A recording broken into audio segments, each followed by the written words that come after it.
Ladies and gentlemen, welcome back to the Four Corner Society. If you are an old subscriber or a new subscriber, feel free to enter your corner and leave a like, comment down in the comment section, and most importantly, subscribe to the channel to be updated on all of our new content that we produce. I am Ben, your host today. What we're going to be going over is a series that I've been doing about Divinity Original Sin Enhanced Edition related to the tier list of the spells for a generic sense when it comes to the classes that you get to choose from. So right now we are on the Hydrosophist class tier list. So without further ado, I'm going to go ahead and just hop right into it. First up, guys, we have the Avatar of Frost. So I'm going to read the spell. I'm going to showcase it on the screen for you guys, and then I'm going to rank it based on the gameplay that I've had personally with this specific spell. So make a target immune to being frozen. Melee attackers may get frozen. This is the Avatar of Frost. This is the icon right here. This spell is really good in my opinion when it comes to having melee fighters or tanks in your party. And it also, I feel like, does a decent amount of crowd control as well, because if you're mixing anywhere between one melee, two melees, or you have two ranged, however you have the party set up, it is very nice to be able to crowd control somebody. I would put this in the probably the C tier though, because for me, I always want to be proactive with my crowd control. I don't want to be reactive. So if I'm having to put this on somebody to, hope that the enemy attacks them to get CC, or if I put them on somebody because maybe they're frozen, like, yes, I can do that, but I want to be proactive rather than reactive, if that makes sense. So I'm going to put this in the C tier. Within the Hydrosophist skills, you get 6 novice, 4 adept, and 2 masters. So you're always going to take this. It's versatile in that sense. So you have to take it, but I would rank it in the C tier as far as spells are concerned.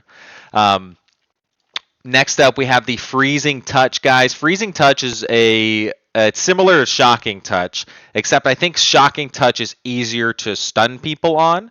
Freeze a nearby target, dealing XY water damage, 100% chance to set frozen status for 2 turns. I will put this in the B tier.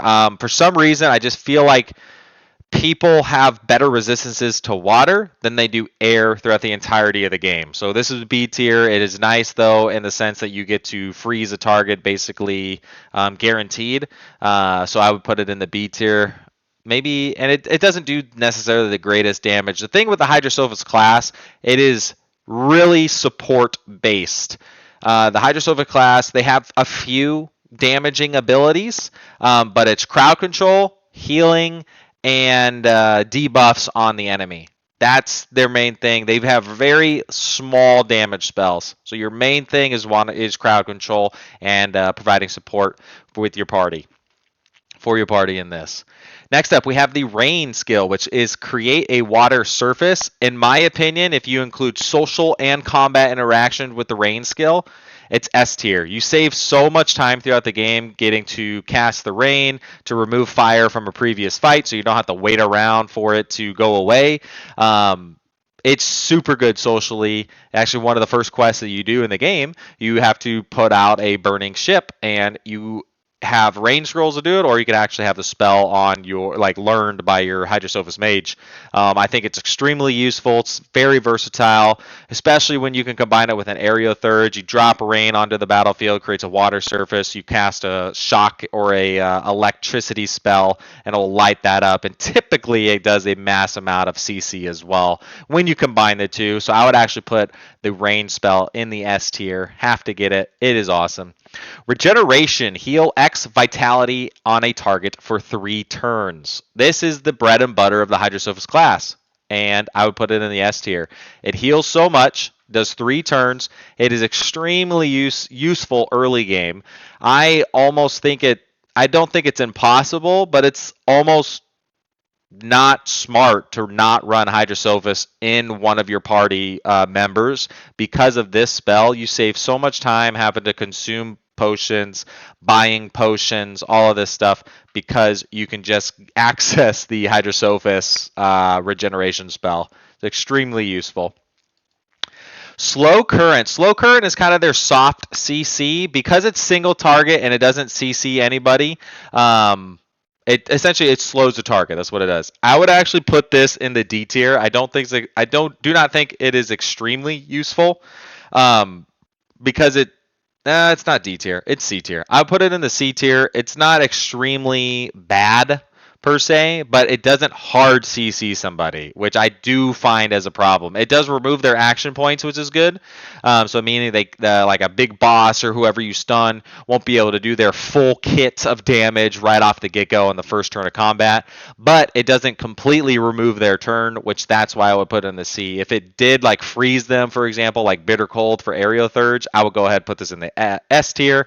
But it doesn't do that, so I'm going to go ahead and do that. So that's all of your skills for Novice. We're going to go into the Adept skills now. And Adept is where you really have to decide how you want your mage to be built, because you have 7 Adept skills and you only get 4 spells to choose from. So first up, we have the Cleansing Water, which is right here. This is Cleansing Water. Cures blind, mute, disease, infected, bleeding, crippled, and decaying touch. I would say this one is pretty useful if you interact with some of those statuses. I would put it in the B tier. The fact that you're able to get rid of things like crippling, mute, or blind is kind of important when you have maybe a marksman or a rogue or a melee fighter.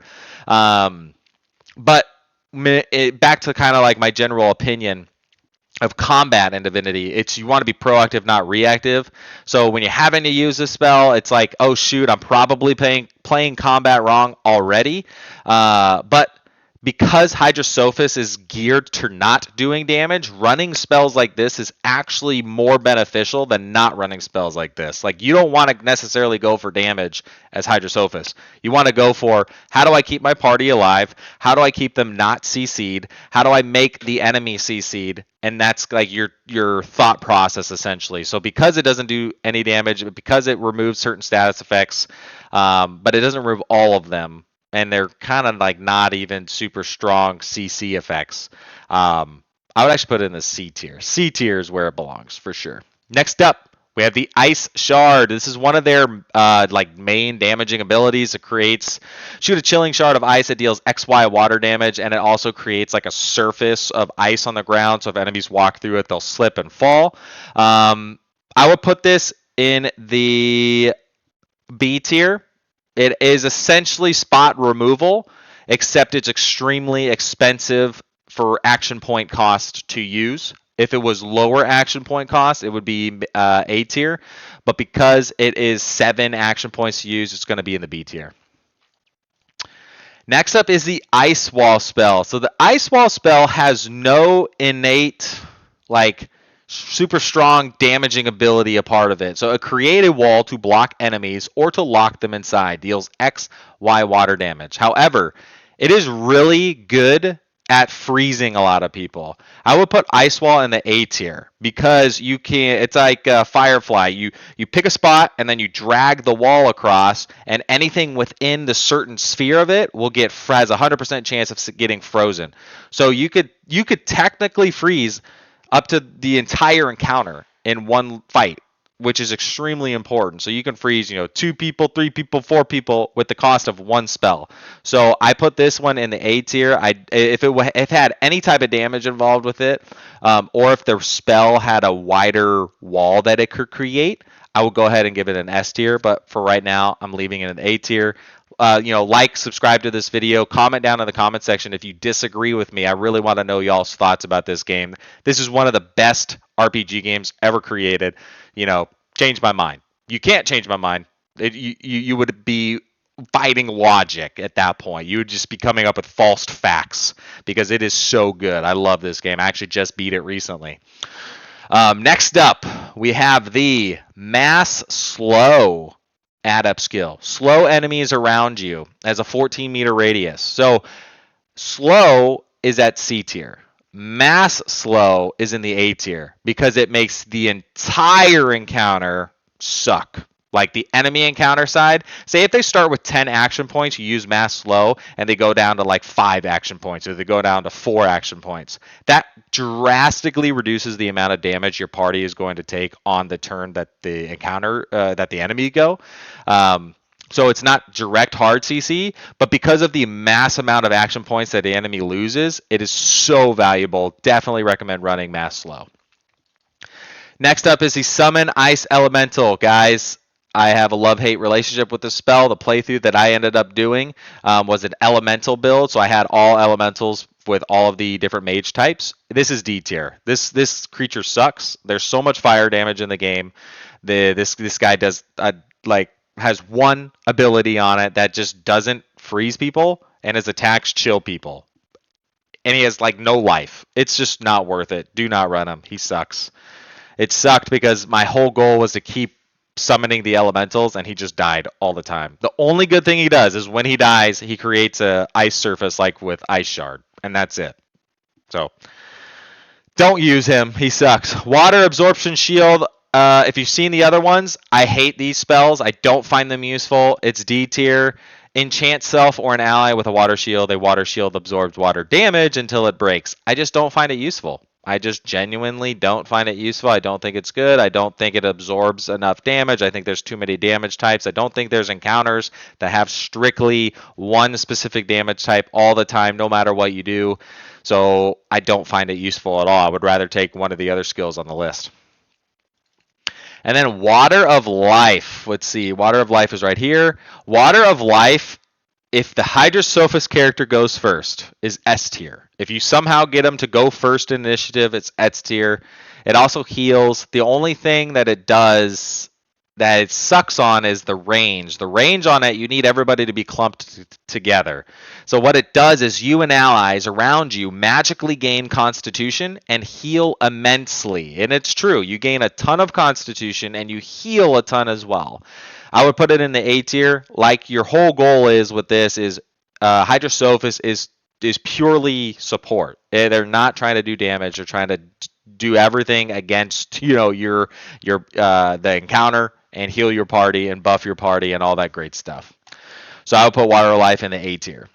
Next up and last, we have the Master skills. So this one is actually very difficult for me to rank. All right, guys. Next up on the list is the Hail Attack. 20 ice shards rain from the sky, each doing XY water damage to entities within a 15-meter range from impact, and has a 100% chance to set frozen status for 2 turns. This spell is easily S tier. It does a ton of damage, and it freezes people. So I know damage isn't a big deal, but wherever you can find damage with Hydrosophist, you want to use it. And the fact that it basically guarantees CC because 20 of these ice shards come down from the sky is broken. And then in addition with that it doesn't talk about on the spell, it creates an ice surface, which means anytime somebody walks on it, they fall. It's extremely important. This is easily the best master spell on the list. Next up, we have Mass Disease. Disease all enemies within an area. 100% chance to set disease status for 2 turns. If you don't know what that is, it lowers the target's constitution by 3 and their bodybuilding by 2. So if you have a party that does a lot of knockdowns, cripples, things like that, this might be a good spell. Overall, though, I don't necessarily see it as like game breaking. I'll put it in C tier. I really don't see it as super potent as a master tier spell. Next up, we have the Mass Heal. Heal all within an area for 7 turns, guys. 7 turns. 100% chance to heal X Vitality, 15-meter range. S tier. It is regeneration on a mass scale. It is so awesome. Use it. Next up is the Winter Blast. This amazingly bad spell. It is bad. Freeze and deal XY water damage to all targets in a 60-degree cone that's 9 meters long. Guys, this spell is not good. It's not a good spell. The range on it sucks. It's very awkward. You run into hitting your allies quite often, especially if you have any type of rogue or tank or whatever the heck in there. It isn't good, and I wouldn't use it. So that is the master spell tier list. You can take a quick gander right here. We're going to reset it, and I'm going to go through and pick which ones that I believe are the ones you should go for in your Hydrosophist generic mage build. So we got Avatar of Frost, Freezing Touch, Rain, Regeneration, Slow Current. Where is that one? Slow Current. Boom. You only have 5 for Novice. Now this is where it gets a little tricky, right? This is where it gets a little tricky. Water of Life, which is this spell here. Water of Life. I hate how they all look the same. We're going to go Ice Shard. We're going to go Mass, Slow, 1, 2, 3, 4. And then we have these ones left. These ones left. Let's see. I wouldn't take this. It's a debate between these two. I have 3 of them. There's 1, 2, 3, 4 left. Yeah. I got to pick one more. If I was picking one more, I'd pick Ice Wall. I think Ice Wall has higher CC capabilities and is better overall than Cleansing Water. And then last up, we have the Master tier list. And as you guys saw from the tier or the Master spells, Hail Attack and Mass Heal. Boom! That is your Hydrosophist Mage. Generic. Take these spells no matter what, and you will be excited. And you'll be happy with your playthrough. Guys, catch you on the next one. Peace!